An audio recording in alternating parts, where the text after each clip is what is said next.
All right, so we're moving on to our red and cyan. And we're starting off with Gianni's image here. You're at ISO 200, 50 millimeters, f4.5 at 1/4 of a second. And at 1/4 of a second, everything's nice and sharp here, so it looks like you are on a tripod. So the main compositional aspect of this should be the color red. And we see that. We see the red in the heart here. So changing your angle of view a little bit, maybe by taking this as a vertical image instead of a horizontal image, so that red, we're seeing all of it and it's not getting cropped into, would be a smart move. And then also think about the light. The light coming across the love is working well, but our eye's always going to be drawn to the brightest part of the scene. And the brightest part of this scene ends up being back here, right? You have this area that's probably getting totally blown out. So changing either closing up that window a little bit or changing your angle so you're not including this, but really allowing us just to look here on this subject that you found that really exemplifies what we're looking for, where you have a white wall and you have a red something that stands out. So this is a good example of red. Just make sure you're leading us right where you want us to. And then this is your red and cyan image. So you're at ISO 500, 50 millimeters, f2, a really shallow depth of field at 1/15 of a second. So that shallow depth of field is working really well here to allow us just to look at this dragon figurine's body and not be distracted by all of the detail in the background. Or even here we get a little bit distracted by, looks like a dog hairs on the couch or whatever we're looking at. So keeping that shallow depth of field is smart to guide us. And then the light that you're using here is softer light. It's coming across, it's giving us detail all the way across. So here you're using the light to show us detail on the subject. And this light's working much better. So I just want you to compare the two and see how the lighting is working better here. You simplified this image, you got close to your subject, you used a shallow depth of field, and then you have these two colors. This is more of like a purple and blue, and then here we have a green. So like you mix them all together and you get the idea of cyan, but the colors are a little bit off, I guess, if we want to be specific about that. So looking around, okay, so you do have some images that are just of the love, and it looks like all of these images, except for this last one, were shot as horizontal images. So get in that habit of switching your camera from horizontal to vertical, because one of these would be, it's not more interesting, this is more interesting, but this eliminates that distracting bright area. So this is more effective for showing just the red. And then here, moving around the image that you turned in, where you're here taking it vertical and allowing us to see more of the statue works well instead of cropping in or having this tight crop on the top. And then this is Emmett's image. Thanks for resubmitting these, Emmett. This first image is now just all about red, and it's a different subject. That was the issue before. You have nice light coming in. It looks like possibly window light coming in and illuminating this Supreme sticker that's repeated multiple times. And then the background is interesting but pretty neutral as far as colors go, so doesn't really pull our attention. It's this nice juxtaposition between this neutral color and this ornate pattern and then the harshness of these stickers. So they really stand out as the most important aspect. You're at ISO 2000, so pretty high there, 50 millimeters, f1.8 at 1/4000th of a second. So I would just make an adjustment and have a longer shutter speed. You don't need to have that fast of a shutter speed. So bringing down your ISO to 100 or 200 would allow you to have a fast enough shutter speed to be able to handhold that. And then here, this is more of a cyan. This is, when we're looking at this histogram here, this right here is cyan. So we can see where the light's hitting this, that's closer to that cyan compared to what we saw in our last images.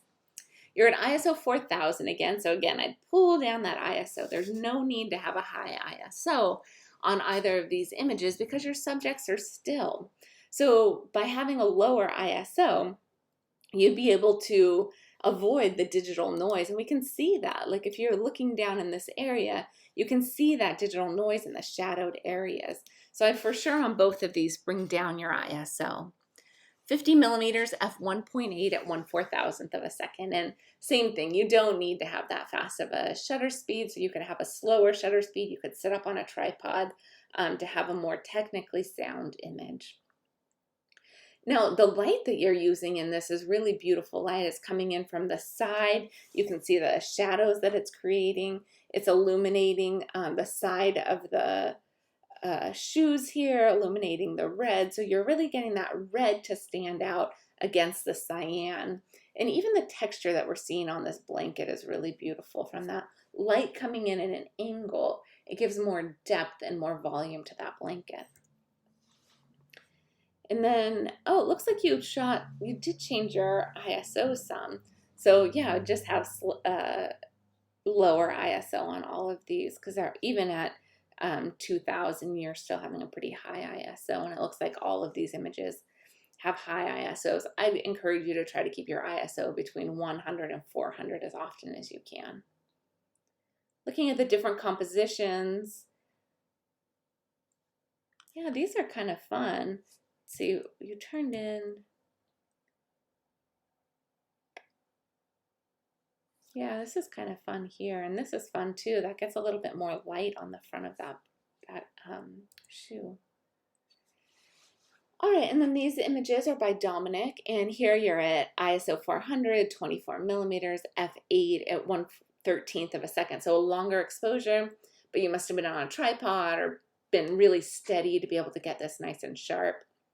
And what I like about this image, what I'm impressed about this image, is that red is all that we're looking at, right? We have this UFC, it's a bright red, but you're not focused just on the light. You also included the full reflection of the light down here. So I think reflections and shadows are often overlooked by students as not important aspects of the composition, but here you were very clear in your framing to include not only the subject, but the reflection, and that's working really well to complete this image. So all about red, we have our UFC, and then the red and cyan. So here you have a really high ISO. You're at 12,800, and that just destroys the quality of your image. So this image, I think, is pretty fun, having the bright red in the background, some magenta down below, and then the Red Bulls are these, I think, like sugar-free ones, so they are a lighter color than that richer dark blue. So this is still more of a blue than a cyan, but we understand where you're coming from on this, and I think that where the light's hitting, we get more of that cyan.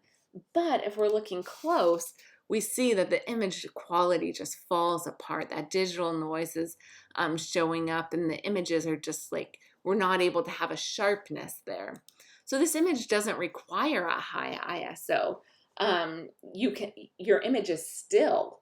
So here you can bring down that ISO and shoot with an ISO 100, and maybe you have a 3-second exposure, and that's totally acceptable because nothing's moving on this scene. So I would for sure bring down your ISO so we had quality. Again here, just like we saw in that last image, you're really aware of, in the first image it was the reflection, but here the shadow. Opposed to cropping in over here on the shadows, you allow us to see those shadows, and because of the light, how they grow out from each of these cans. So nice job on that. Let's see, is this your contact sheet? Yeah. So it looks like you were really aware. I think your exposure on the images that you turned in is better than these. And then you played around with these a lot. So it's great to see that. But if you're doing this much work, you might as well set up on a tripod and have a low ISO. And then this is the last image that we'll look at. This is Jennifer's image. You're at ISO 100, 55 millimeters, f9 at 2.5 seconds. So a really long exposure here, which works out great because your subject is still. It's just what I was talking about, having a longer exposure so that you keep your ISO nice and low. And so you have Wonder Woman, little tiny figurine here. You got nice and close and allow that background to fall out of focus because you got close to your subject. The one thing I would say to improve on this would be the lighting, have more directional lighting coming from this side of the scene on directly onto her. I think that would work better. But clearly mostly about red here, and then we have a little touch of blue and yellow. And then here, you're at ISO 100, 52 millimeters, f6.3 at 2 seconds, so a longer exposure. Here you had a longer exposure as well, but everything's nice and sharp. Here we have a little bit of movement happening, it looks like.